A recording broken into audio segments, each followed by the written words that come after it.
ECET counselling attend అవుతున్నావా? అయితే ఈ video నీకోసమే. ఈ వీడియో ఎక్కడ స్కిప్ చేయకుండా చూసినట్టయితే కౌన్సిలింగ్ ప్రాసెస్ లో చాలా ఇంపార్టెంట్ స్టేజ్ క్యాండిడేట్ రిజిస్ట్రేషన్ అలాగే fee payment process step by step ఎలా చేసుకోవాలనేది షేర్ చేస్తాం. కౌన్సిలింగ్ అటెండ్ అవుతున్న మీ ఫ్రెండ్స్ కి కూడా ఈ వీడియో షేర్ చేయి. క్యాండిడేట్ రిజిస్ట్రేషన్ చేసుకునేటప్పుడు చాలా హెల్ప్ అవుతుంది. ముందే చెప్తున్నాను, క్యాండిడేట్ రిజిస్ట్రేషన్ లో మీరు ఎటువంటి మిస్టేక్స్ చేసినా, మీకు ఎంత మంచి ర్యాంక్ వచ్చినా సరే మంచి కాలేజ్ లో సీట్ రాకుండా పోవచ్చు. క్యాండిడేట్ రిజిస్ట్రేషన్ చేసేటప్పుడు ఈ వీడియో పక్కన పెట్టుకొని పూర్తి ప్రాసెస్ స్టెప్ బై స్టెప్ ఎటువంటి మిస్టేక్స్ చేయకుండా కంప్లీట్ చేసుకోండి. ECET 2025 official counselling website open చేయగానే మనకి ఇంటర్ఫేస్ ఈ విధంగా ఉంటుంది. లెఫ్ట్ సైడ్ కాలమ్ లో ఫార్మ్స్ ఉంటాయి, రైట్ సైడ్ కాలమ్ లో ఇన్ఫర్మేషన్ బులెటిన్ అలాగే డౌన్లోడ్స్ ఉంటాయి. సో ఇక్కడ నుంచి మీరు ECET 2025 official phase 1 detail notification PDF download చేసుకోవచ్చు. రిమైనింగ్ ఇన్ఫర్మేషన్ సంబంధించిన పీడిఎఫ్స్ కూడా మీరు ఇక్కడ నుంచి డౌన్లోడ్ చేసుకోవచ్చు. ప్రతి స్టూడెంట్ ఫస్ట్ మీరు ఈ ఫార్మ్స్ పేజ్ లో candidate registration, know your payment status, print your application form, know your HLC links activate అయి ఉంటాయి. సో స్టూడెంట్స్ అందరూ ఫస్ట్ మీరు క్యాండిడేట్ రిజిస్ట్రేషన్ మీద ప్రెస్ చేసినట్టయితే మనకి పేజ్ ఈ విధంగా ఓపెన్ అవుతుంది.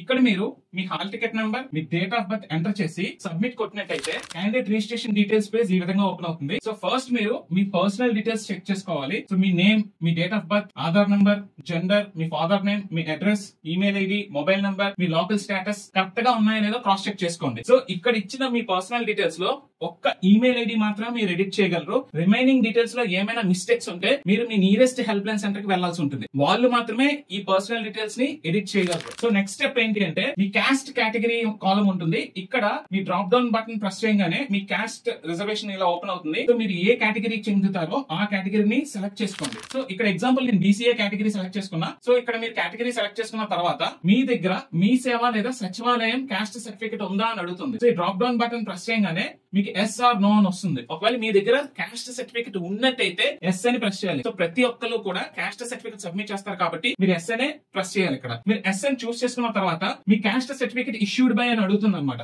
So caste certificate issued by అనే కాలం అని రాగానే మీరు ఇక్కడ మీ సేవ ఇష్యూ చేశారా, సచివాలయం ఆ క్యాస్ట్ సర్టిఫికేట్ ఇష్యూ చేసిందా అని సెలెక్ట్ చేసుకోవాల్సి ఉంటుంది. మీరు మీ సేవ పెట్టినట్టయితే మీకు ఈ విధంగా క్యాస్ట్ సర్టిఫికేట్ ఇష్యూడ్ బై మీ సేవ అని వస్తుంది. క్యాస్ట్ సర్టిఫికేట్ కాలం ఓపెన్ అవుతుంది. సో ఈ కాలం లో మీరు మీ క్యాస్ట్ సర్టిఫికేట్ నెంబర్ ఎంటర్ చేయాలి. క్యాస్ట్ సర్టిఫికేట్ నెంబర్ ఎంటర్ చేయగానే ఆటోమేటిక్ గా మీ ఈసెట్ వెబ్సైట్ మీ సేవ వెబ్సైట్ తో ఇంటిగ్రేట్ అయి ఉంటుంది కాబట్టి ఇమీడియట్ గా వెరిఫై చేసేస్తుంది. వెరిఫికేషన్ అయిపోయినట్టయితే మీరు నెక్స్ట్ స్టెప్ కి వెళ్ళిపోతారు. ఒకవేళ వెరిఫికేషన్ అవ్వకపోతే not verified or not valid certificate అని వస్తుంది. అప్పుడు మీరు ఏం చేయాలి అంటే ఈ సేమ్ క్యాస్ట్ సర్టిఫికేట్ ని స్కాన్ చేసి పీడిఎఫ్ ఫార్మాట్ లో మీరు ఇక్కడ అప్లోడ్ చేయాల్సి ఉంటుంది. సో నెక్స్ట్ ఏంటంటే మైనారిటీ స్టేటస్ కాలం.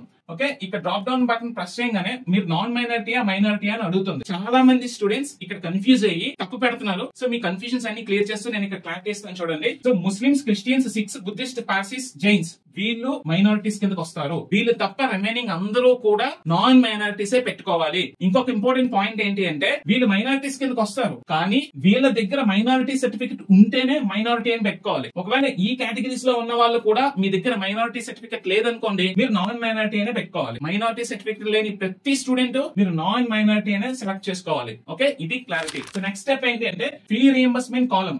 డ్రాప్ డౌన్ బటన్ ప్రెస్ చేయగానే ఎస్ ఆర్ నో అని వస్తుంది. ఎవరైతే ఫీ రీఎంబర్స్మెంట్ కావాలనుకుంటున్నారో అందరూ కూడా ఎస్ అని పెట్టాలి. ఎవరు నో అని పెట్టాలి అంటే మీ ఫాదర్ స్టేట్ గవర్నమెంట్ ఎంప్లాయ్ గానీ, పబ్లిక్ సెక్టర్ ఎంప్లాయ్ గానీ, సెంట్రల్ గవర్నమెంట్ ఎంప్లాయ్ అయితే మీకు ఫీ రీఎంబర్స్మెంట్ రాదు. సో వాళ్ళు మాత్రమే నో అని పెట్టాలి. Okay, once fee reimbursement yes అని పెట్టిన తర్వాత మళ్ళీ మీ దగ్గర మీ సేవ లేదా సచివాలయంలో ఇష్యూ చేసిన ఇన్కమ్ సర్టిఫికేట్ ఉందా లేదా అని అడుగుతారు. ఉందని చెప్పాలి. ఎస్ అని పెట్టిన తర్వాత మీకు ఇన్కమ్ సర్టిఫికేట్ ఎవరు ఇష్యూ చేశారని అడుగుతారు. మీ సేవలో ఇష్యూ చేశారా, సచివాలయంలో ఇష్యూ చేశారని అడుగుతారు. మీరు మీ సేవని సెలెక్ట్ చేసుకున్న తర్వాత మళ్ళీ ఇన్కమ్ సర్టిఫికేట్ కాలం ఓపెన్ అవుతుంది. ఇక్కడ మీరు ఇన్కమ్ సర్టిఫికేట్ నెంబర్ ఎంటర్ చేయాలి. ఇన్కమ్ సర్టిఫికేట్ నెంబర్ ఎంటర్ చేసిన వెంటనే ఆటోమేటిక్ గా బ్యాక్ ఎండ్ లో అది వెరిఫై అయిపోతుంది. ఒకవేళ వెరిఫై కాకపోతే not a valid certificate or not verified అని వస్తుంది. సో ఇన్కమ్ సర్టిఫికేట్ కూడా స్కాన్ చేసి పీడిఎఫ్ మీరు అప్లోడ్ చేయాల్సి ఉంటుంది. సో ఎవరికైతే అప్లోడ్ చేయమని అడుగుతుందో వాళ్ళు మాత్రమే అప్లోడ్ చేయాలి. సో నెక్స్ట్ స్టెప్ ఏంటి అంటే special categories. So by default ప్రతి స్టూడెంట్ కి ఈ స్పెషల్ కేటగిరీస్ అన్ని కూడా నో అనే ఉంటాయి. మీకు ఒకవేళ ఈ స్పెషల్ కేటగిరీ రిజర్వేషన్స్ ఉంటే మీరు విజయవాడ వెళ్ళి మీరు ఫిజికల్ వెరిఫికేషన్ చేయించుకోవాలి. సో ఎవరైతే స్టూడెంట్స్ స్పెషల్ కేటగిరీ రిజర్వేషన్స్ ఉంటాయో వాళ్ళు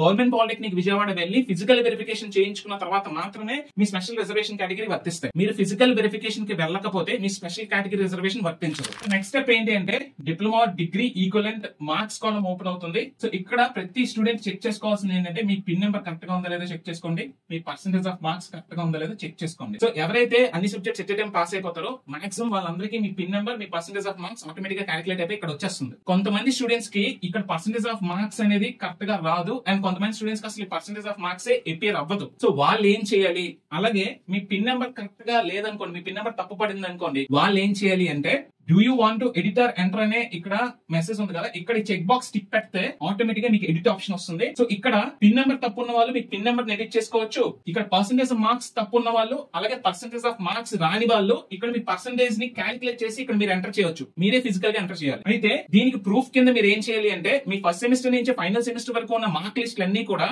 స్కాన్ చేసి ఒక పీడిఎఫ్ కింద స్కాన్ చేయాలి. సెపరేట్ ఫైల్స్ కింద కాదు, ఒకే పీడిఎఫ్ లో స్కాన్ చేసి ఆ పీడిఎఫ్ మీరు ఇక్కడ అప్లోడ్ చేయాలి. అప్లోడ్ చేసిన తర్వాత పర్సెంటేజ్ ని క్యాలిక్యులేట్ చేసుకుని క్యాలిక్యులేటెడ్ పర్సెంటేజ్ ఇక్కడ ఎంటర్ చేయాలన్నమాట. మీరు పర్సెంటేజ్ క్యాలిక్యులేట్ చేసుకోవడానికి ఈజీగా ఉంటుందని చెప్పి నేను ఒక పర్సెంటేజ్ క్యాలిక్యులేటర్ టూల్ అనేది క్రియేట్ చేశాను. దాన్ని మన టెలిగ్రామ్ ఛానల్ లో షేర్ చేస్తున్నాను. సో అక్కడ నుంచి ఆ టూల్ ని డౌన్లోడ్ చేసుకుని ఇమీడియట్ గా మీ మార్క్స్ సెమిస్టర్ వైజ్ గా మీ మార్క్స్ అక్కడ ఎంటర్ చేసినట్టయితే మీ పర్సెంటేజ్ ఎంత అనేది క్యాలిక్యులేట్ చేసి ఇచ్చేస్తుంది. ఓకే, ఈ పిన్ నెంబర్, ఈ పర్సెంటేజ్ ఇవన్నీ కరెక్ట్ గా ఉన్నాయంటే మాత్రం మీరు నెక్స్ట్ స్టెప్ వెళ్ళిపోవడం. సో నెక్స్ట్ మీ ఎడ్యుకేషనల్ డీటెయిల్స్ కాలం ఉంటుంది. మీ డిప్లొమా ఫైనల్ ఇయర్ నుంచి మీరు 7th క్లాస్ వరకు మీరు ఎక్కడ చదువుకున్నారన్న డీటెయిల్స్ అని ఇక్కడ ఎంటర్ అయి ఉంటాయి. ఆటోమేటిక్ గా ఆల్రెడీ డిఫాల్ట్ గానే ఉంటాయి. ఇవన్నీ కరెక్ట్ గా ఉన్నాయా లేదని క్రాస్ చెక్ చేసుకోండి. ఈ డీటెయిల్స్ మీ లోకల్ స్టేటస్ ని డిసైడ్ చేస్తాయి. ఇక్కడ ఏ తప్పులు ఉన్నా సరే మీ లోకల్ స్టేటస్ నాన్ లోకల్ అని వచ్చేస్తుంది. సో ఇక్కడ డీటెయిల్స్ కరెక్ట్ గా ఉన్నాయో లేదో క్రాస్ చెక్ చేసుకోండి. సో నెక్స్ట్ స్టెప్ ఏంటి అంటే మీ ఏపీ ఈసెట్ 2025 ఓకే, మీ ర్యాంక్ కాలం వస్తుంది. ఇక్కడ మీ hall ticket number cross check చేసుకోండి. మీ ఎంట్రన్స్ టెస్ట్ మార్క్స్, మీ ర్యాంక్, మీ ఇంటిగ్రేటెడ్ ర్యాంక్,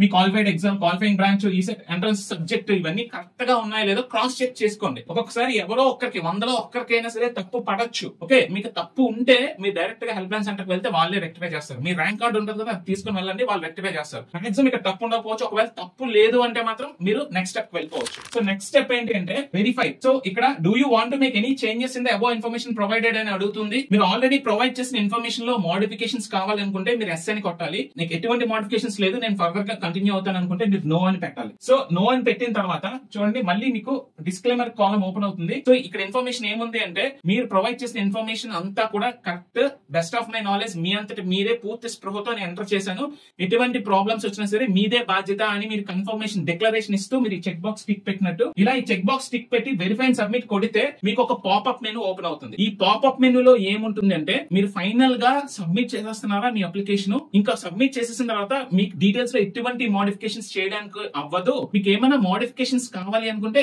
క్యాన్సిల్ కొట్టండి, మీరు మోడిఫికేషన్ పేజ్ కి వెళ్తారు. మీరు ఓకే కొట్టేస్తే ఇదే ఫైనల్ సబ్మిషన్, ఇంకే మోడిఫికేషన్స్ జరగవు అని మీకు పాపప్ మెనూ మెసేజ్ చూపిస్తుంది. మీరు ఓకే కొట్టారా, మీ క్యాండిడేట్ రిజిస్ట్రేషన్ ఫైనల్ సబ్మిషన్ అయిపోతుంది. ఒకవేళ మీకు ఏమైనా డౌట్ ఉంటే మీరు క్యాన్సిల్ కొట్టండి, లేదు మీరు కాన్ఫిడెంట్ అయితే ఓకే కొట్టండి. ఓకే కొట్టంగానే మీ క్యాండిడేట్ రిజిస్ట్రేషన్ కంప్లీట్ అయిపోయి మీరు హెల్ప్ లైన్ సెంటర్ మెనూకి రీడైరెక్ట్ అయిపోతారు. సో నెక్స్ట్ స్టెప్ లో మీరు నియరెస్ట్ హెల్ప్ లైన్ సెంటర్ ని సెలెక్ట్ చేసుకోవాల్సి ఉంటుంది. మీ ఇంటికి దగ్గరలో హెల్ప్ లైన్ సెంటర్స్ ఏ ఉన్నాయో చూసుకొని ఆ నియరెస్ట్ హెల్ప్ లైన్ సెంటర్ ని మీరు చూస్ చేసుకోవాలి. హెల్ప్ లైన్ సెంటర్ ని మీరు చూస్ చేసుకున్న వెంటనే మీరు ఫీ పేమెంట్ పేజ్ కి రీడైరెక్ట్ అయిపోతారు. సో ఫీ పేమెంట్ గేట్వే ఈ విధంగా ఉంటుంది. మీ పేరు, మీ అప్లికేషన్ రెఫరెన్స్ నెంబర్, మీ ట్రాన్సాక్షన్ రెఫరెన్స్ నెంబర్, ఇక్కడ పేమెంట్ అమౌంట్, పేమెంట్ మెథడ్ ఉంటుంది. ఇక్కడ ఒక 4 types of net banking, debit card, credit card ఇదే ఇచ్చారు. ఇక్కడ ఫోన్ పే గానీ యూపీఐ అవి ఉండవు. మాక్సిమం మీ డెబిట్ కార్డ్ చూస్ చేసుకున్నట్టయితే సో ఇక్కడ ఫీజ్ ఎంత, చార్జెస్ ఎంత, టోటల్ అమౌంట్ ఎంత అనేది డిస్ప్లే అవుతుంది. సో మీరు ఇక్కడ I agree to the terms and conditions అనే చెక్ బాక్స్ టిక్ పెట్టి పే నౌ అని కొట్టంగానే మీకు పేమెంట్ పేజ్ ఈ విధంగా వస్తుంది. సో ఇక్కడ మీ డీటెయిల్స్ అన్ని ఎంటర్ చేసి